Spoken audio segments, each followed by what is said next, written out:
अस्सलाम वालेकुम। Profit series में आज हम नूह अलैहिस्सलाम का वाकया सुनेंगे।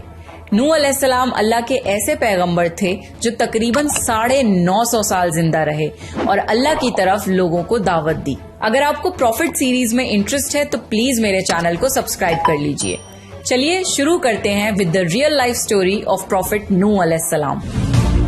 आदम अलैहिस्सलाम की वफात के तकरीबन 1000 साल बाद नूह अलैहिस्सलाम तशरीफ लाए। आदम अलैहिस्सलाम के बाद की नस्लें बहुत नेक थीं, पर तकरीबन 1000 साल बाद शैतान ने उन लोगों को बहकाया कि कुछ नेक और बुजुर्ग लोगों को याद रखने के लिए उनके बुत बना लो। तो लोगों ने कुछ बुजुर्गों को इज्जत देने के लिए उनके बुत बना लिए।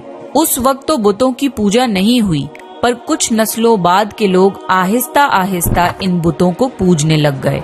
कुफर और शिर्क आम हो गया और एक अल्लाह की इबादत बंद हो गई। तब अल्लाह ने दुनिया में नूह अलैहिस्सलाम को भेजा। उस वक्त इंसानों की उम्रें ज्यादा होती थीं और नूह अलैहिस्सलाम की उम्र तकरीबन 950 साल थी। नूह अलैहिस्सलाम ने लोगों को अल्लाह की तरफ दावत दी। सूरह नूह में अल्लाह फरमाता है, यकीनन हमने नूह को उनकी कौम की तरफ भेजा कि अपनी कौम को डराओ और खबरदार कर दो, इससे पहले कि उनके पास दर्दनाक अजाब आए। नूह अलैहिस्सलाम ने अपनी कौम से फरमाया, ए मेरी कौम, मैं तुम्हें साफ साफ डराने वाला हूँ, तो तुम अल्लाह की इबादत करो और उससे डरा करो और मेरा कहना मानो, तो वो तुम्हारे गुनाह बख्श देगा। नूह अलैहिस्सलाम तबलीग के सिलसिले में बहुत मेहनत करते थे। दिन रात लोगों के घरों और इज्तिमात में जाकर उन्हें दावत देते थे। नूह अलैहिस्सलाम लोगों को प्राइवेटली और पब्लिकली समझाते, यहाँ तक कि उन्हें ये करते करते 950 साल गुजर गए, पर सिर्फ चंद लोगों के सिवा कोई ईमान नहीं लाया। नूह अलैहिस्सलाम की कौम उनका मजाक बनाती थी और कहती थी कि अगर तुम सच्चे हो तो जिस अजाब का तुम हमसे वादा करते हो उसको ले आओ। नूह अलैहिस्सलाम की कौम साल दर साल बुराई में आगे बढ़ती गई और नूह अलैहिस्सलाम को परेशान करती रही और कोई ईमान न लाया, सिर्फ कुछ लोगों को छोड़कर। फिर अल्लाह ने नूह अलैहिस्सलाम की तरफ वही की और फरमाया, आपकी कौम में से जो ईमान ला चुका है उनके सिवा अब कोई ईमान नहीं लाएगा, बस आप उनके कामों पर गमगीन ना हो। फिर जब अल्लाह ने वही कर दी और उन्हें बता दिया कि अब कोई ईमान नहीं लाएगा, तो वो नाउम्मीद हो गए और अपनी कौम के लिए बद्दुआ की कि ए मेरे परवरदिगार, तू किसी मुनकिर को रूह जमीन में जिंदा ना छोड़ और मोमिन मर्द और औरतों को बख्श दे। नूह अलैहिस्सलाम ने जब अल्लाह को पुकारा तो अल्लाह ने नूह अलैहिस्सलाम को एक बड़ी कश्ती बनाने की वही की, लेकिन नूह अलैहिस्सलाम नहीं जानते थे कि वो इतनी बड़ी कश्ती कैसे बनाएं। तो अल्लाह ने जिब्रील अलैहिस्सलाम को उनकी मदद के लिए भेजा। नूह अलैहिस्सलाम एक पहाड़ पे रहते थे। उनके आसपास दरख्त नहीं थे, ना ही पानी था। उन्होंने बहुत से दरख्त उगाए, फिर उनको काटा और पहाड़ पर बैठ के कश्ती तैयार करते रहे। लोग जब नूह अलैहिस्सलाम को कश्ती बनाते हुए देखते तो उनका बहुत मजाक बनाते और कहते, ये कैसा मजनून है जो पहाड़ पे कश्ती बना रहा है। धीरे धीरे बहुत मेहनत के बाद एक बहुत बड़ी कश्ती तैयार हो गई। एक जगह आता है कि नूह अलैहिस्सलाम ने ये कश्ती 100 साल में तैयार की। इस कश्ती की लंबाई 300 गज, ऊंचाई 30 गज और चौड़ाई 50 गज थी। एक अंदाजे के मुताबिक इस कश्ती की लंबाई 1 किलोमीटर से ज्यादा थी और गहराई 30 हाथ थी। ये कश्ती आम कश्तियों की तरह ऊपर से खुली हुई नहीं थी, बल्कि इसको जैसे नीचे से बंद किया गया था वैसे ही ऊपर से भी बंद किया गया था, ताकि ऊपर से जो बारिश बरसे वो उन्हें नुकसान ना दे। इस कश्ती के 3 फ्लोर्स थे और हर फ्लोर में एक दरवाजा था। अल्लाह ने नूह अलैहिस्सलाम को हुक्म दिया कि मोमिनों को और अपने घर वालों को और जमीन पर बसने वाले तमाम जानवरों का जोड़ा जोड़ा इस कश्ती में सवार कर लो। फिर अल्लाह ने आसमान और जमीन में से पानी खोल दिया और सैलाब आ गया। इस सैलाब ने दुनिया में रहने वाले इंसान और जानवर सबको गर्क कर दिया। तूफान का पानी पहाड़ों से भी ऊपर हो गया और सिर्फ नूह अलैहिस्सलाम की कश्ती इस तूफान में बाकी रही। सिर्फ वही लोग और जानवर बचे थे जो कश्ती पर सवार थे।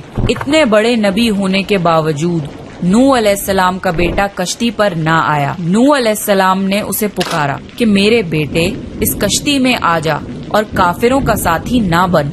لیکن اس نے کہا کہ میں کسی پہاڑ کی چوٹی پر پناہ لے لوں گا جو مجھے اس پانی سے بچائے گی۔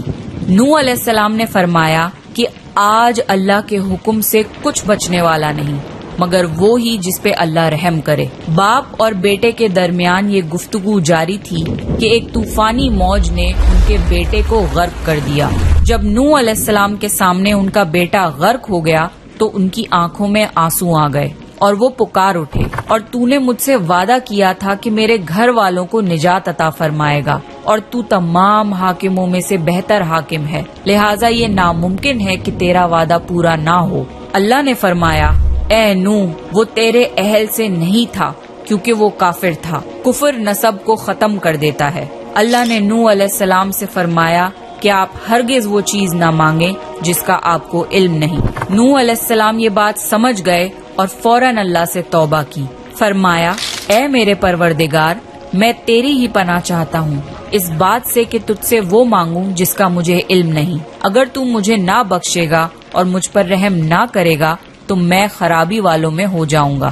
کشتی نوح علیہ السلام اور ان کے ساتھیوں اور سارے جانوروں کی نسل کو لیے پانی کی تیز لہروں پر بلندی سے چل رہی تھی، مگر زمین پر موجود ہر چیز، انسان، جانور، پرندے غرق ہو چکے تھے۔ ان میں سے کوئی باقی نہیں بچا تھا، اگر کوئی بچا تھا تو وہ تھے کشتی والے۔ نوح علیہ السلام اور ان کے ساتھی 6 مہینے تک اس کشتی میں رہے۔ آخر اللہ کے حکم سے طوفان رک گیا۔ اللہ نے زمین کو حکم دیا کہ وہ پانی نگل جائے۔ زمین نے سارا پانی نگل لیا اور زمین خشک ہو گئی اور کشتی پہاڑ پر جا کر ٹھہر گئی۔ اب انہیں حکم ہوا کہ سلامتی کے ساتھ کشتی سے اتر آئیے، آپ سب پر برکت نازل ہوگی اور ان نسلوں پر بھی جو آپ سے پیدا ہوں گی۔ پھر صرف نوح علیہ السلام سے آگے کی نسل شروع ہوئی اور زمین میں ان کی اولاد کے علاوہ کسی اور کی نسل باقی نہ رہی۔ سارے جانوروں کی نسلیں بھی یہیں سے پھر سے پیدا ہوئیں۔ نوح علیہ السلام کے 3 بیٹے تھے، سام، حام اور یافز، جن سے دنیا کی نسل آگے بڑھی۔ سام کی اولاد گندمی رنگ کی تھی۔ عرب ممالک سیریا، فلسطین اور اسرائیل کے لوگ سام کی اولاد ہیں۔ حام کی اولاد کالی رنگت کی تھی۔ افریقہ، ایبوریجنل آسٹریلیا، انڈیا، ایجپٹ اور سوڈان کے لوگ حام کی اولاد ہیں۔ گوری رنگت کے لوگ یافز کی اولاد ہیں۔ چائنا، جاپان، کوریا اور یورپ کے لوگ یافز کی نسل ہیں۔ نوح علیہ السلام کا چوتھا بیٹا جو ایمان نہ لانے کی وجہ سے برباد کر دیا گیا تھا، اس کا نام کنان تھا اور اس سے کوئی نسل آگے نہیں بڑھی۔ قرآن میں اللہ نے فرمایا، اور ہمیں نوح نے پکارا تو دیکھ لو کہ ہم کیسی اچھی دعا قبول کرنے والے ہیں۔ ہم نے اسے اور اس کے فرما برداروں کو اس زبردست مصیبت سے بچا لیا اور اس کی اولاد ہم نے باقی رہنے والی بنا دی۔ طوفان کے بعد نوح علیہ السلام 350 سال زندہ رہے، پھر نوح علیہ السلام فوت ہو گئے۔ نوح علیہ السلام کی کشتی آج بھی موجود ہے۔ ریسرچرز نے ترکی میں اس کشتی کو ڈھونڈ لیا ہے۔ قرآن میں اللہ نے فرمایا، اور بے شک ہم نے اس واقعے کو نشانی بنا کے باقی رکھا، پس ہے کوئی نصیحت حاصل کرنے والا؟ لوگ سٹوریز کو تو ڈینائی کر سکتے ہیں پر ایویڈنسز کو ڈینائی نہیں کر سکتے۔ نوح علیہ السلام کی یہ کشتی ایک بہت بڑا ایویڈنس ہے اس پورے واقعے کا۔ تو یہ تھا نوح علیہ السلام کا بہترین واقعہ۔ نیکسٹ آپ کون سے پروفٹ کی سٹوری سننا چاہتے ہیں پلیز کامنٹ کر کے بتائیے، اور اگر آپ کو پروفٹ سیریز میں انٹرسٹ ہے تو پلیز میرے چینل کو سبسکرائب کر لیجئے۔ دس از می رمشا سلطان سائننگ آف۔